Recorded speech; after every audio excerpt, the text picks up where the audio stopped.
2장 8절에서 10절까지 3절 말씀입니다.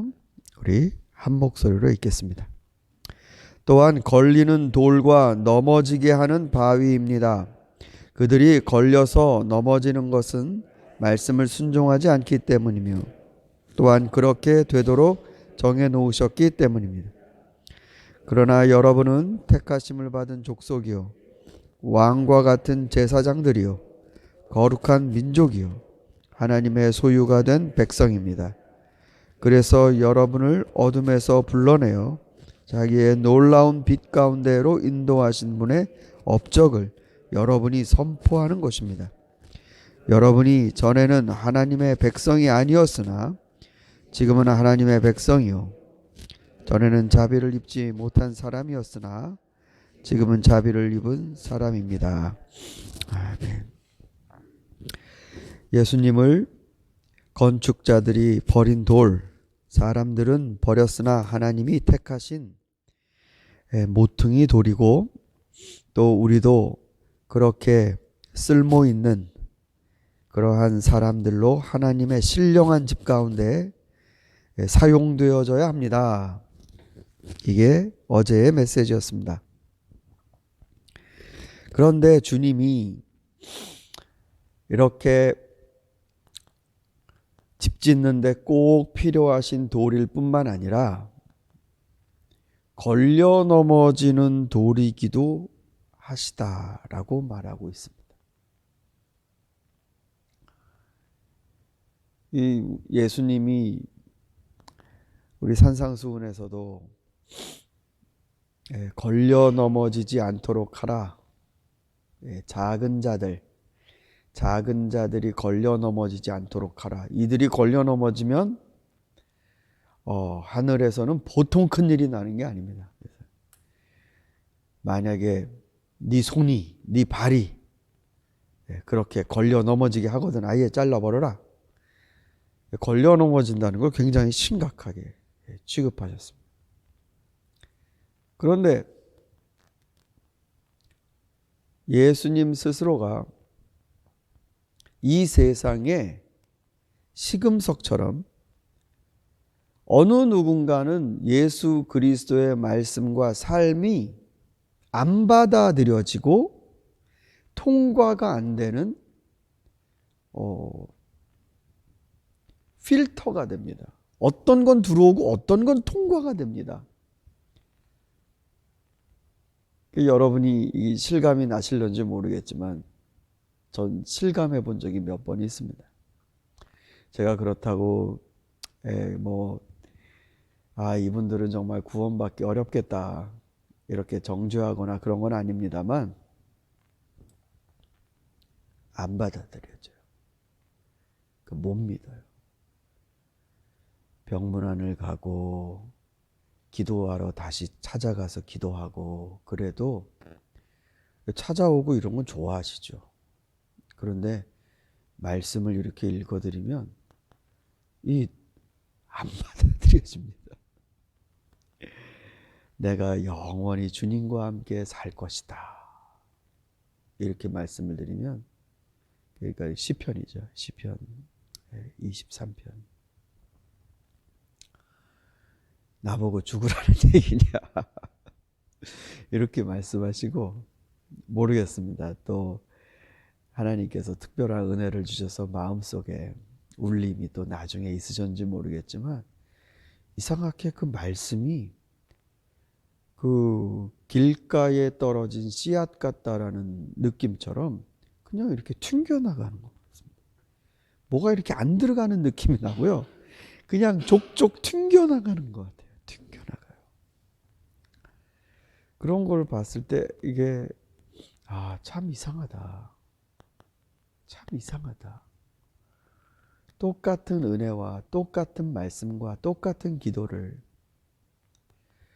어느 분은 너무나 감사하게 절절하게 받아들이는 분이 있는가 하면 어느 분은 유리에다 물 뿌리는 듯한 한 방울도 그 안으로 안 들어가는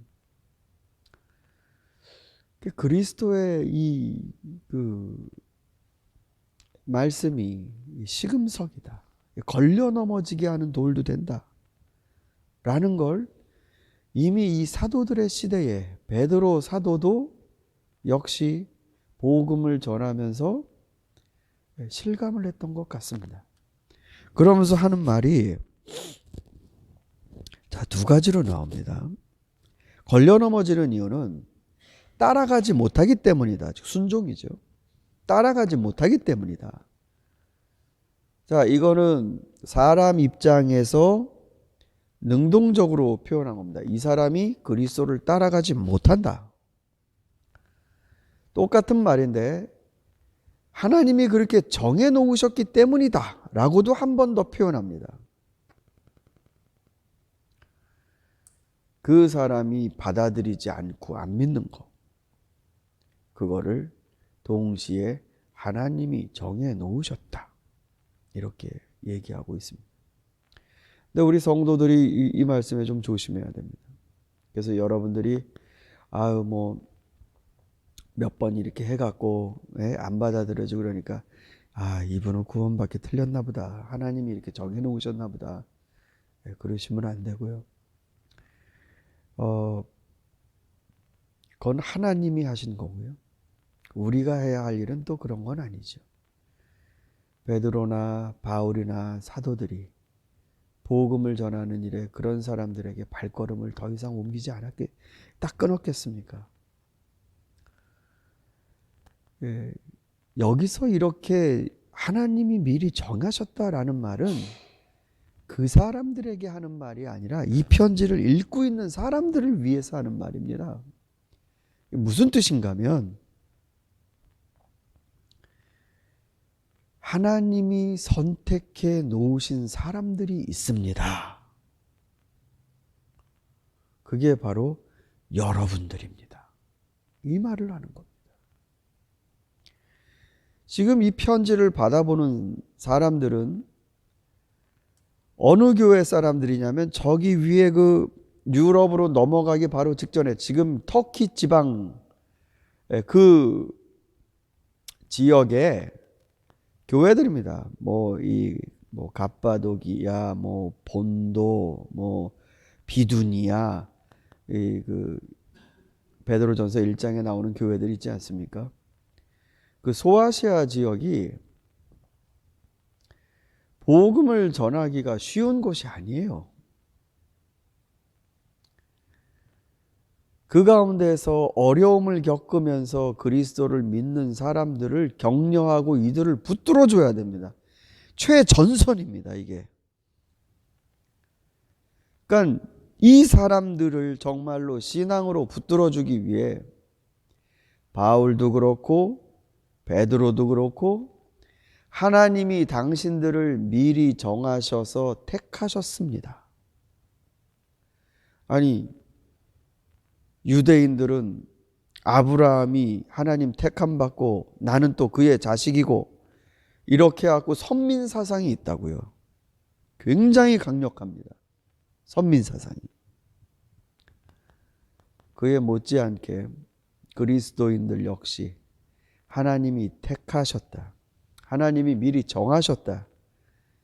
구원하시기 위해 영원 전부터 그들을 하나님 미리 아셨다. 이런 이야기들을 합니다.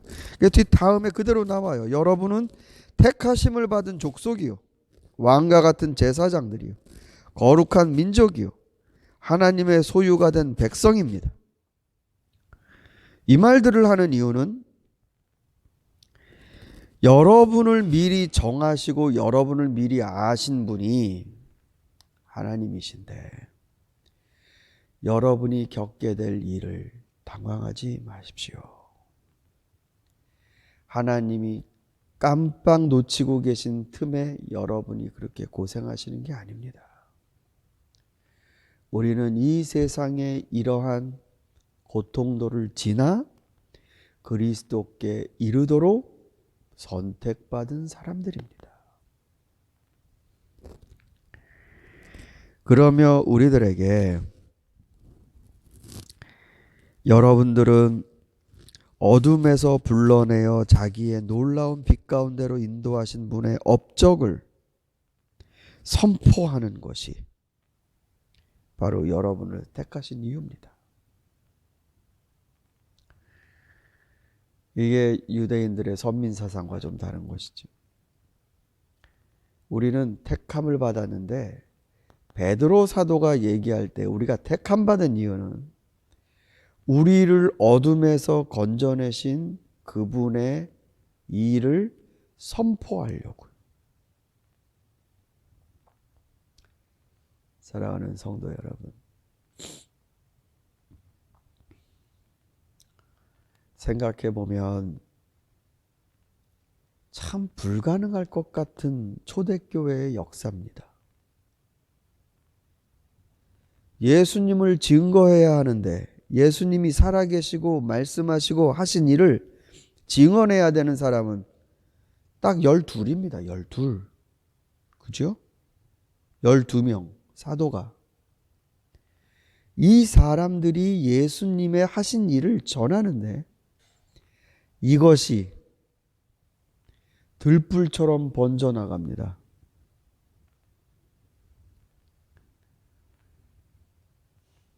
누가 이렇게 말로 예수님 전해갖고 복음이 전파될까? 그러지만 정말로 사도들의 증언은 들불처럼 번져나가서 나중에 그 지방에 로마에서 파송된 총독들이 이걸 어떻게 하지 않으면 큰일 나겠다라는 위협까지 느낄 정도로 그리스도인의 성장세가 무서웠습니다. 우리는 택함을 받은 사람들입니다.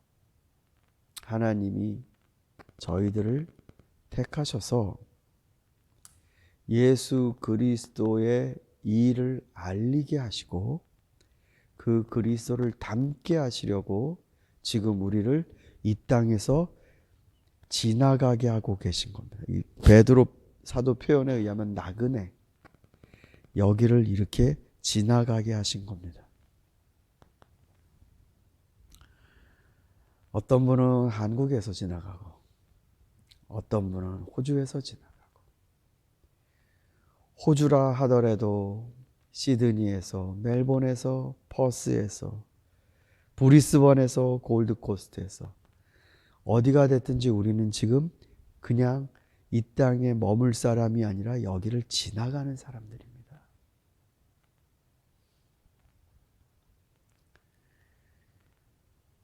뭐 사람이 다 한번 태어나면 이리저리 다니다가 죽는 거지 뭐.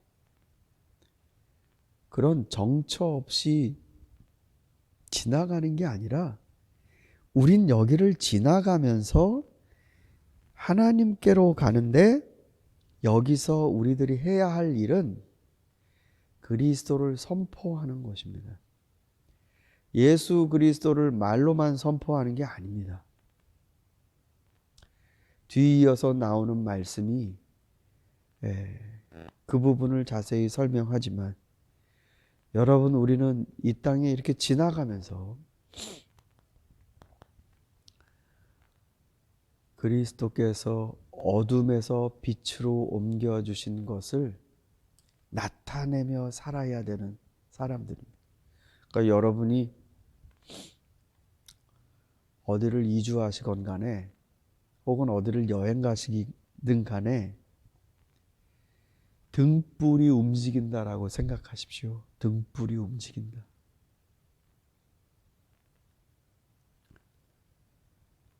그리고 기도하세요. 주님, 제가 오늘 어디를 갑니다. 주님, 제가 오늘 누구를 만납니다. 제가 어두움을 밝혀내는 그리스도를 마음에 잘 품어서 제가 가는 곳이 예수님 때문에 밝아질 수 있게 해주십시오. 제가 만나는 사람이 어둡지 않게 해주십시오. 그러한 심정으로 우리는 여기를 지나가는 겁니다. 왜 내가 여기 있나 물으실 필요가 없어요. 어쩌다 내가 이렇게까지 살게 됐나? 우리는 하나님께서 그 빛을 증언하라고 지나가도록 하게 두신 겁니다. 선교의 역사를 보면 별의별 군데를 다 다녔어요. 선교사들이. 어디 서울 같은데 사람들 많이 모여 있는 데 가고 복음 전하고 그런 게 아니고요. 정말로 구석구석 갑니다. 작은 신문 하나가 기사가 나갔고, 야, 선교사들의 무덤이라고 조선 땅이 멜본에서 멀쩡하게 공부하고 있었던 아주 잘생긴 청년 하나가 그거 보고, 그 쪽지 보고 내가 조선 땅으로 가야겠다. 그 청년이 호주 장로교회 투락 교회의 성도였어요. 근데 그 청년부가요, 자기 청년부 중에 한 명이 조선 땅을 간다고 한 거예요. 그러니까 그때는 선교사고 뭐고 그냥 대학생입니다. 같이 모여있는 대학생. 내 저곳에 가서 예수님 전해야겠다. 그래서 그 청년부가요, 교회 성도들, 장로님 댁 어디 다니면서 청소해주고 세차해주고 막 이러면서 돈을 모아요. 그래서 파송을 합니다. 이 투락 장로교회 청년부가. 그게 경남 지방으로 갔던 헨리 데이비스 누나랑 같이 가죠. 선교의 시작입니다. 우린 별의별 군데를 다 다녀요. 여러분, 내가 어쩌다 이 일로 왔나? 내가 어쩌다 이런 사람 만나게 됐나? 그렇게 생각지 마시고, 야, 여기서 한번 불 지펴보자. 여기서 한번 등불 들어보자. 하나님 어떻게 역사하시는지 다 쓰시겠지. 그 마음으로 여러분 계신 곳이 밝은 곳이 되시고, 여러분 다니시는 곳이, 만나시는 분들이 밝은 분들이 될 수 있기를 소망합니다. 기도하겠습니다.